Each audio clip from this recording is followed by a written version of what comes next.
Welcome to the Deep Dive, where we grab your stack of sources and we'll dive right in. This time, you've got us wading into the 2024 US presidential election, and specifically, some of the more, shall we say, colorful moments out on the campaign trail. It's always fascinating to watch campaign strategies unfold, Yeah. especially in the pressure cooker of a presidential election. It's true. Every move is scrutinized, every word analyzed.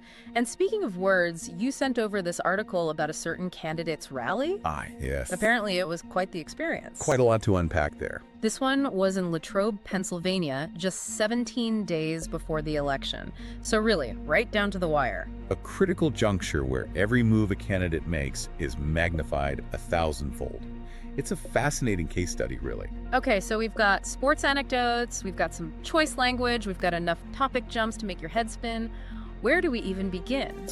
Well, I suppose the elephant, or perhaps the golfer in the room, is this candidate's rather lengthy anecdote about Arnold Palmer. Oh yeah, I was gonna say, we've got to talk about the Arnold Palmer of it all. I mean, this wasn't just a passing mention. This was a whole section of the rally dedicated to the guy. Indeed, and at a time when every second counts, this candidate chose to devote a significant portion of their speech to a seemingly unrelated topic. The article actually mentioned it went on for about as long as Vice President Harris's entire speech at a completely different event that same day. Which speaks volumes, doesn't it? Yeah. It suggests this wasn't just an off-the-cuff remark, but a deliberate choice to dedicate significant time to this topic. Calculated? Or just, well, out there. I'm kidding, mostly. But seriously, what's the strategy here? Well, on the surface, it seems out of place, almost bizarre. But if we dig a little deeper, it might reveal something quite deliberate. Okay, I'm intrigued. Tell me more. Pennsylvania, Arnold Palmer's home state, is a key battleground state. Could this be a way to connect with those voters on a personal level? To tap into that local pride? So instead of policy, it's all about, what? Shared showers at the country club? Okay, I'm being facetious, but I see what you're getting at. It's about relatability. Precisely. It humanizes him, makes him seem more like one of them. It plays into this idea of authenticity, of being unscripted, which, as we'll see, seems to be a recurring theme throughout this rally. Interesting. So perhaps a way to circumvent traditional political discourse and create a sense of shared experience. Exactly. It's about forging a connection, however unconventional the method. All right, well, we've got to address the other elephant in the room, or should I say the dam in the room, because this rally had some language. Yes, the language.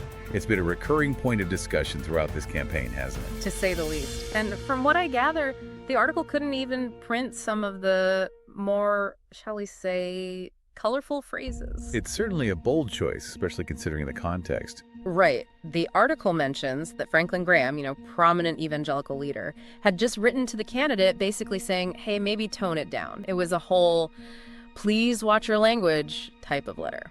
It does present a fascinating dichotomy, doesn't it? Yeah. On one hand, this appeal to tradition, to a certain set of values, embodied by figures like Arnold Palmer and, in a way, Franklin Graham.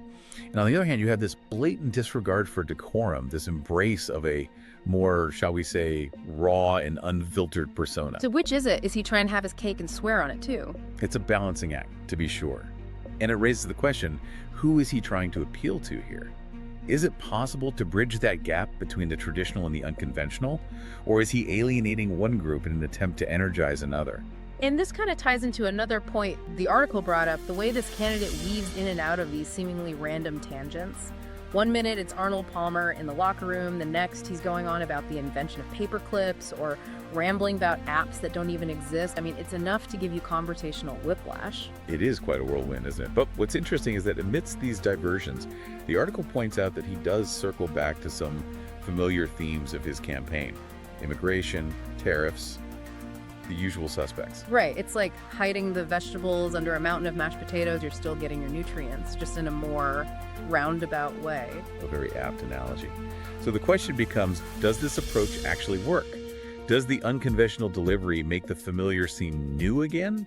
Or does it simply muddy the waters? Maybe it's a way to break through the noise. In a world saturated with political messaging, perhaps this is his way of cutting through the clutter and making people actually pay attention. It's certainly a possibility. And it speaks to the evolution of political discourse in the age of social media, where capturing attention, even fleetingly, can be seen as a victory in itself.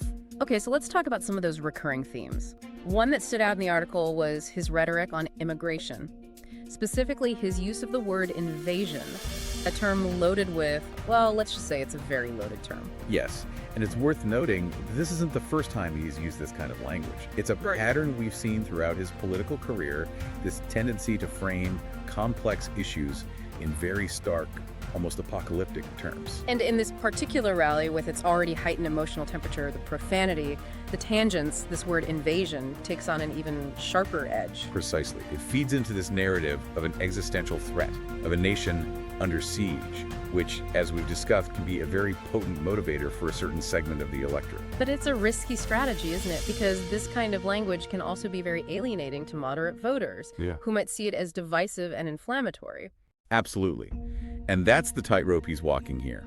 By using this kind of charged language, he's potentially galvanizing his base, but also risking pushing away those voters who are still on the fence. It's like he's playing a high-stakes game of poker, and we're all just trying to figure out if he's bluffing or if he's got a winning hand. And the stakes are incredibly high, especially considering we're just days away from the election. Yeah, talk about high stakes. And speaking of pressure, this article mentioned something interesting, but it seems like the candidate might be feeling a little, I don't know, stifled by the whole traditional campaign structure. Yes, the article hinted at some tension between the candidate and their advisors. They want them to stick to the script, hammer home those key policy points.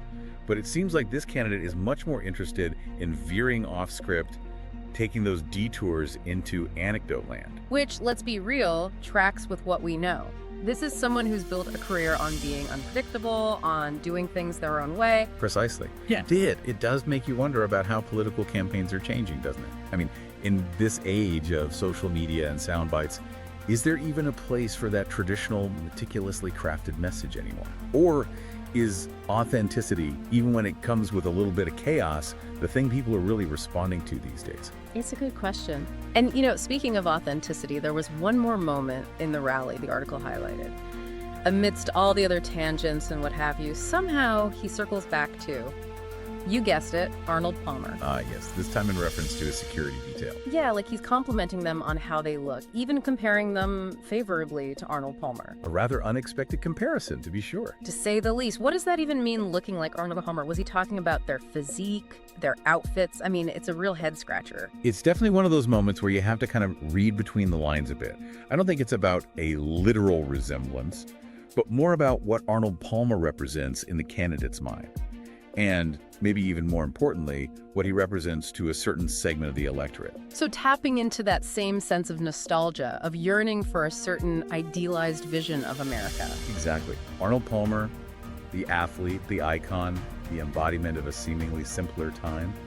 It's a powerful image, and one that the candidate seems to be intentionally aligning themselves with. Wow. It's kind of amazing when you think about it, how this one figure, Arnold Palmer, is woven through this entire rally. It's almost like the candidate is using these seemingly random tangents and anecdotes to construct a larger narrative, like weaving a tapestry of sorts. It's certainly an unconventional approach. Whether it's effective or not, well, that remains to be seen. Well, we've really gone deep on this rally, the language, the tangents, the strategy of it all. But what does it all mean for the listener at home? I think the most crucial thing to remember is that in politics, there are very rarely easy answers.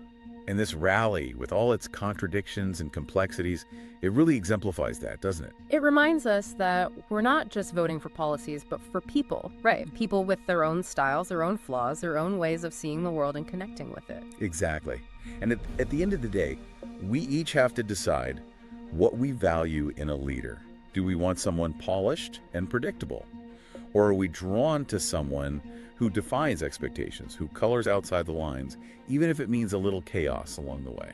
And on that note, we'll leave you with this. Imagine for a moment that this rally wasn't just a campaign event, but a performance art piece, a commentary on the state of our political discourse, a reflection of our increasingly fragmented media landscape. Would you watch it?